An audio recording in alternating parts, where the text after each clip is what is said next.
always listen to other people's feedback, right? Listen to other people's feedback, but understand certain times you can learn from them, but other times these feedbacks say more about the people who give it than about you.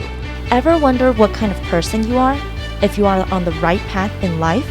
Adulting is hard for many people today, but it can become easier if you understand yourself a little bit better and have better communication with others.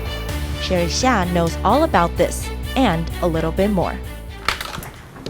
As a successful businesswoman and a founder of 2 mega companies, Sherry has made a name for herself with her in-depth YouTube videos using the MBTI instrument to explain different personality types. Hi, 大家好，我是 Sherry。今天我们要录的人格类型是 ENTJ.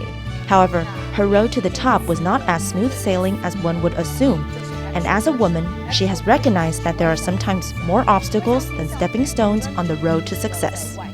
A recent report by a local job bank shows that 66% of women in Taiwan have felt discriminated against in the workplace. 7 in 10 respondents have also been victims of sexual harassment.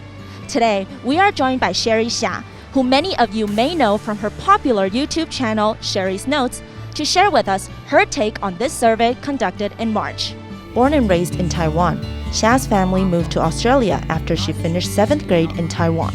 4 years later, the family moved back to Taiwan, and it was the first time Xia realized just how much her talkative and assertive personality didn't fit in with the society standards.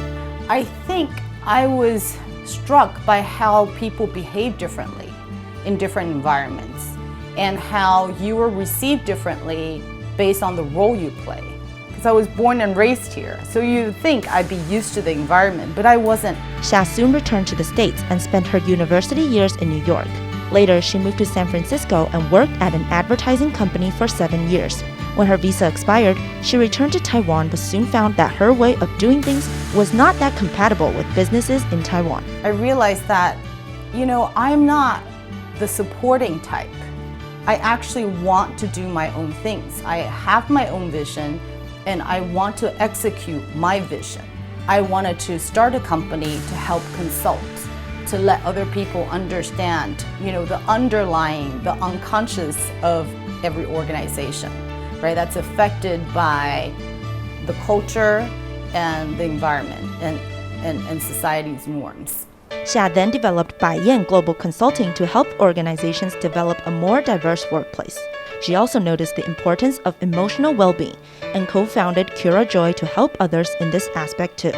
Still, in the process of creating her own business, she also observed some discrepancies in the workplace, mainly the treatment of women in the workplace. I think globally you'll see that, relatively speaking, women have a harder time in higher positions. And I would even venture to say, specifically, Taiwan, women in higher positions have maybe a worse time.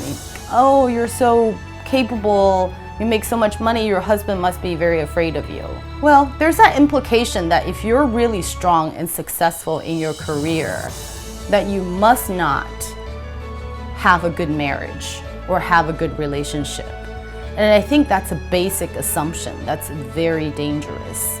Around this time, Xia's friend introduced her to the Women on Boards organization, which promotes the importance of women in leadership and decision-making roles. We do a lot of things to promote that idea, and we also publish a white paper every year. We conduct surveys to find out what are the challenges women face right now. One is unconscious bias.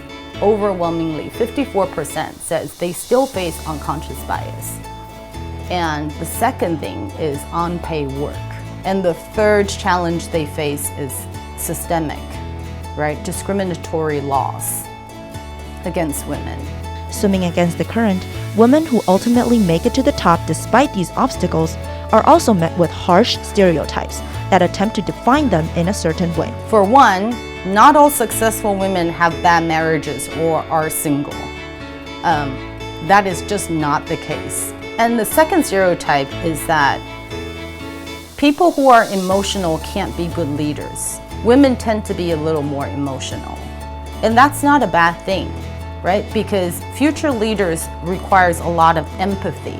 We want leaders who can understand people when you have groups of people, one at a huge disadvantage, right? Sometimes we give them more support, or else it's a reproduction of the system. Xia believes more support should be given to women, but this doesn't mean taking away men's rights. She explains that as the starting line is different for men and women, opportunities for women will become less and less the further they climb up the ladder. In today's society, as more women begin speaking up for their rights and pushing against the patriarchal system, feminism becomes a word that often comes up, though it's often given a bad rep. 你们这种女权主义的 women's rights, 女人一定比男人强. I don't think that's what we're saying at all. Just because we're fighting for women's rights doesn't mean we're saying women should have more rights. The goal is not really equality, but equity. To understand that we're not trying to make women men, to value both traits, right? To value masculinity as well as femininity. I think that's what we're striving for, to have a more diverse group of leaders. I want the younger generation of women to know that you don't have to act like a man to be a good leader. You can embrace your feminine traits.